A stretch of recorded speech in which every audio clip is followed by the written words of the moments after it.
Welcome friends, প্রত্যেকে স্বাগত আমাদের ইউটিউব চ্যানেলে। যে সমস্ত ভিউয়ার্সরা প্রথমবার এই চ্যানেলটি দেখছেন তারা অবশ্যই চ্যানেলটিকে সাবস্ক্রাইব করে নেবেন, কারণ এই চ্যানেলে কিন্তু আমরা প্রতিটা সমস্যার সমাধান করে থাকি।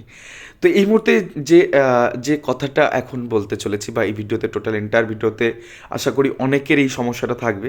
তো সেই সমস্যার কিন্তু সমাধান এই মুহূর্তে পুরোপুরি না করতে পারলেও একটা পাশে দাঁড়ানোর মতন একটা বার্তা কিন্তু দেবো না। সে বিষয়টা কি, প্রাথমিক কাউন্সেলিং আমরা জানি সবাই শুরু হচ্ছে বিভিন্ন ডিস্ট্রিক্টে, ধাপে ধাপে ধাপে ধাপে আসছে কনফার্মেশন যে আগামীকাল বা আগামী পরশু থেকে কিন্তু সেই ডিপিএসসিগুলোর ক্ষেত্রে কিন্তু কাউন্সেলিং শুরু হয়ে যাচ্ছে। তো ম্যাক্সিমাম ডিপিএসসির ক্ষেত্রেই কাউন্সেলিং প্রক্রিয়া চলবে, কিন্তু সেক্ষেত্রে দেখা যাচ্ছে যে টেস্টিমোনিয়ালস বা যে ডকুমেন্ট ডিপিএসসি বিভিন্ন নোটিশ আকারে জারি করতে, তো সেখানে অনেকের ক্ষেত্রে সেই ডকুমেন্টের মধ্যে একটি দুটি ডকুমেন্টের সমস্যা, যেমন টেট পাস সার্টিফিকেট অনেকের তোলা নেই, অনেকের আবার টেটের সেই 14 অ্যাডমিট কার্ড আবার অনেকের নেই বা 17 অ্যাডমিট কার্ড নেই।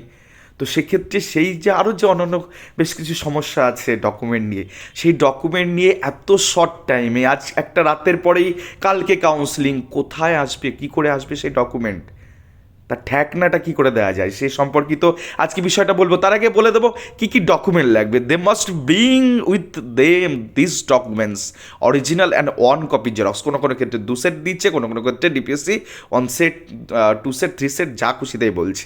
কী কী লাগবে আগে দেখে নিই। টেট অ্যাডমিট কার্ড, যেটা 2014 ক্ষেত্রে 14 টেট অ্যাডমিট কার্ড, 17 ক্ষেত্রে 17 TET admit card, TET pass certificate, মাধ্যমিকের মার্কশিট সার্টিফিকেট, এইচএসএ মার্কশিট সার্টিফিকেট, এখানে অ্যাডমিট কার্ডটা লেখে নেই, যদি অন্য জায়গায় অ্যাডমিট কার্ড লিখেছে।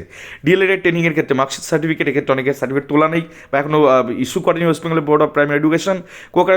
কারিকুলাম অ্যাক্টিভিটিস ইফ এনি যদি থাকে, গ্র্যাজুয়েশন সার্টিফিকেট, মার্কশিট, তিনটেই গ্র্যাজুয়েশনের কিন্তু মার্কশিট নিয়ে যাবে, মানে মার্কশিট নিয়ে তার সাথে সার্টিফিকেট থাকবে। আইডি প্রুফ, সেখানে ভোটার কার্ড হতে পারে, আধার কার্ড, কাস্ট সার্টিফিকেট, যদি প্যারা টিচার হতে para teacher document, engagement letter, x service হলে তার সার্টিফিকেট, ইসি হলে এক্সাম টিকেট হলে তার সার্টিফিকেট, পিএইচ হলে তার সার্টিফিকেট। তো এখানে যে বিষয়টা বলে দেবো সেটা হচ্ছে, যদি টেট পাস সার্টিফিকেট না থাকে এই মুহূর্তে, তাহলে এই শর্ট টাইমের মধ্যে আসবে কোথা থেকে। তো সেটা সম্পর্কে একটু মাথা ঠান্ডা করুন। সেটার জন্য এখন আপনি চিৎকার চেঁচামেচি কিছু করলে আপনি পাবেন না। হাজার হাতড়ালেও কিন্তু এই ডকুমেন্ট আপনার হাতে নেই, আপনি পাবেন না, কারণ আপনি সঠিক সময় তোলেননি বা অন্য কোনো কারণে আপনাকে মিসিং। তো আপনি কি করবেন, আপনি ঠান্ডা মাথায় কাউন্সিলিংয়ে যাবেন, তাদেরকে শেয়ার করবেন যে স্যার আমার তখন তোলা নেই বা কোনো কারণে হারিয়ে গেছে। তো আপনাকে একটা ডিক্লারেশন হয়তো একটা ফর্মে দিতে পারে যে আমি অমুক তারিখের মধ্যে আমি টেট পাস সার্টিফিকেট আমি নিয়ে আসবো। সেক্ষেত্রে আপনি পর্ষদে গিয়ে তারপরে ফার্দার আপনার জয়েনিংয়ের পর আপনি যোগাযোগ করবেন, একটা সার্টেন টাইম নিয়ে নেবেন, তারপরে গিয়ে সেটাকে চেষ্টা করবেন বের করা। যদি বের করতে পারেন ডিপিএসসিতে দিয়ে দেবেন, মিটে গেল প্রথম টেট পাস সার্টিফিকেটের গল্পটা বলে দিলাম। এবার টেট পাস অ্যাডমিট কার্ড, মানে টেটে অ্যাডমিট কার্ড যদি না থাকে অরিজিনাল, তাহলে কী করবেন, তাহলে তার ফটোকপি মানে জেরক্স কপি নিয়ে যাচ্ছেন, তার সাথে আপনি জিডিটা নিয়ে যাচ্ছেন। তারপরেও যদি আপনার ফার্স্ট ক্লাস ম্যাজিস্ট্রেট থেকে করা থাকে কোনো এফিডেভিট, যেটা আমি বারবার এর আগে বলেছিলাম, তো সেটাকে নিয়ে যাবেন।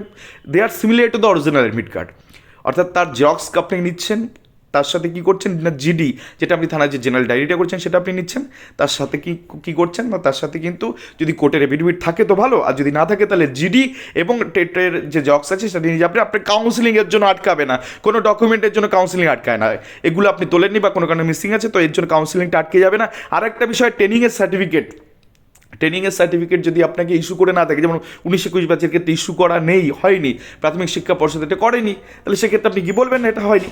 প্রফেশনাল যদি তুলে থাকেন তো দিয়ে দেবেন, যদি না তুলে থাকে বলবেন স্যার আপনার সার্টেন টাইমে অ্যাপ্লিকেশনে আমি এটাকে এনে দেবো। তো এরকম ডকুমেন্টে যদি কারো কোনো সমস্যা থেকে থাকে, এর জন্য কাউন্সিলিং নিয়ে চিন্তিত হবার কিছু নেই, আপনাকে কাউন্সিলিং করাতেই হবে কালকে। অর্থাৎ প্রত্যেকটা ডিপিএসসি কোনো ডকুমেন্টের জন্য আপনি কাউন্সিলিং আটকে রাখবেন, আপনাকে কালকেই করাবে এবং যত সময় আপনাকে সিরিয়াল ওয়াইজ করাবে। তো চিন্তা করবেন না।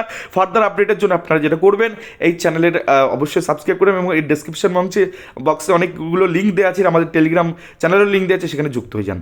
ধন্যবাদ সকলকে।